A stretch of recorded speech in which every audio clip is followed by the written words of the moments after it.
Hello, and welcome to Christian's Airbrush Essentials. So today I'm going to be showing you how to airbrush for that healthy complexion. So if you're interested, keep watching. Your essentials for a healthy complexion include airbrush and your compressor, water, always bottled, never tap, you don't want to clog your airbrush, tissue, a washcloth, your foundation shade, your favorite blush shade, and even a bronzer shade. Then you'll also need face primer, eye primer, concealer, and a concealer brush. Let's get started. So the first thing you want to do is go ahead and pull your hair back, and if you have bangs like me, you want to make sure you pull that back too. The second thing that you want to do is go ahead and apply your face primer. Now I like Smashbox Photo Finish Primer in light just because I am acne prone, and I find that this primer works really well under airbrush makeup. It gives that evenness to your skin that you need. Then you want to go ahead and apply your eyeshadow primer. It's good to use eyeshadow primer because it acts as the best kind of base, and it also helps the colors pop very well on your eyes. So this step is crucial, so please take the time to do it. The next thing that you want to do, of course, is you're going to apply, at least I like to apply, is an under eye primer.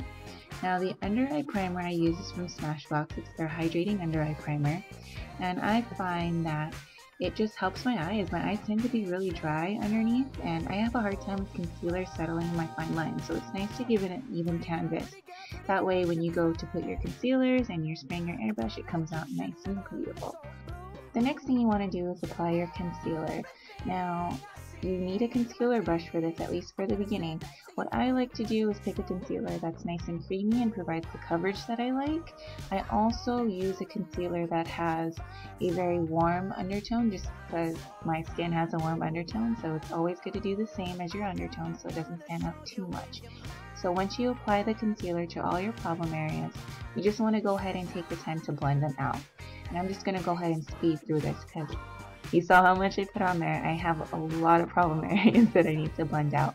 It's really good to have a concealer brush for this step, but I also like to dab my fingers a little bit in the concealer and kind of just go over it again, especially under my eyes. It's a little bit more of a sensitive area, so I like to take my time.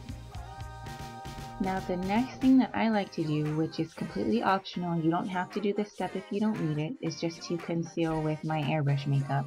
I still have a few problem areas, for example the area above my eyebrows that's very light, so before I put on my foundation I really want to cover those areas. So I'm just going to add a couple drops to my airbrush gun. I'm going to go ahead and turn on my compressor, and I'm just going to go ahead and spray into a tissue. This ensures that the spray is right before I get it to my face. And then I just want to cover those areas that, like I said, at the top of my brows, under my eyes. I want to go over it one more time just to make sure that the concealer I put underneath my eyes, that's really great. And then I want to go ahead and spray other areas like around my nose. I need a lot of concealing there, and then a little bit around my face to kind of even my skin tone. Once you're done, you want to go ahead and rinse it out with water because you don't want that concealer mixing with your foundation color. Okay, and just one more thing I wanted to mention is when you're doing your foundation, you always want your compressor to be at 12 o'clock. The next thing you want to do is go ahead and apply your foundation color.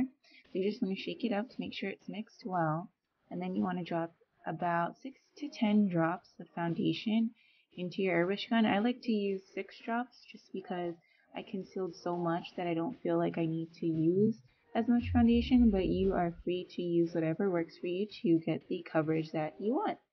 So then you want to just take it in small circular motions going around the face, and you want to make sure that you hit all the areas, like for example the ears and underneath the jawline. You even want to go down to your neck and possibly your chest just to get that full even coverage that we're looking for. That nice healthy complexion that we're trying to achieve.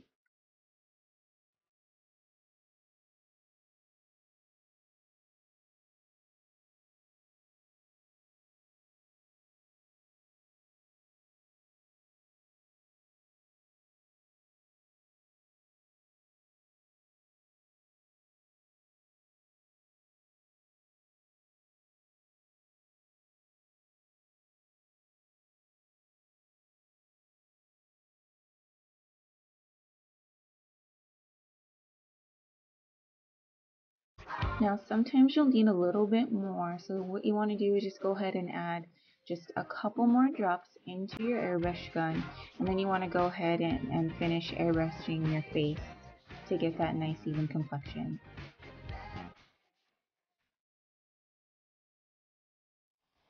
So the next thing you want to do is go ahead and rinse out your airbrush gun. You don't want foundation to be left over in your airbrush gun because you're going to use it for blush, and you don't want your blush to be washed out.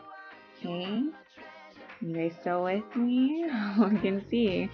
Alright, so the next thing you want to do is your blush color. Now you just want to get the apples of your cheek and kind of slowly drag it back. So you want to make sure you shake it up. And for blush, I find that I only need maybe one, sometimes 2 drops. I like to only use 1 because I find that 2 might be too much. But you just want to spray it out on a tissue, make sure it's coming out correctly, and smile.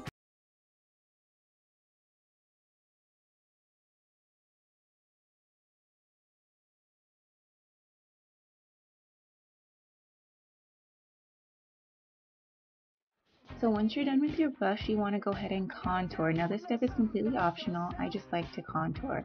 And the areas that I just pointed out are going to be, you're going to contour right underneath your cheekbone. You're going to contour around the outside of your nose. And then also on the sides where your temples are, and even under the jawline.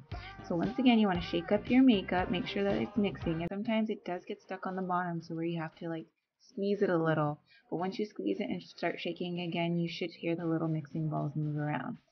So for contour, I like to use 2. I almost got away with using 1, but you need to go for 2 for this one. You got a lot of areas to cover and you don't want to run out about halfway through. So go ahead and test it on a tissue and start airbrushing.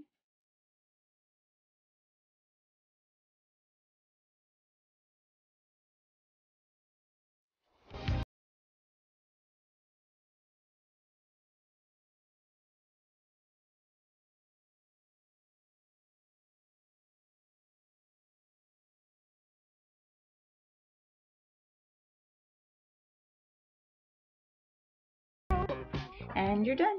So you just want to go ahead and finish the rest of your makeup and you're all good to go.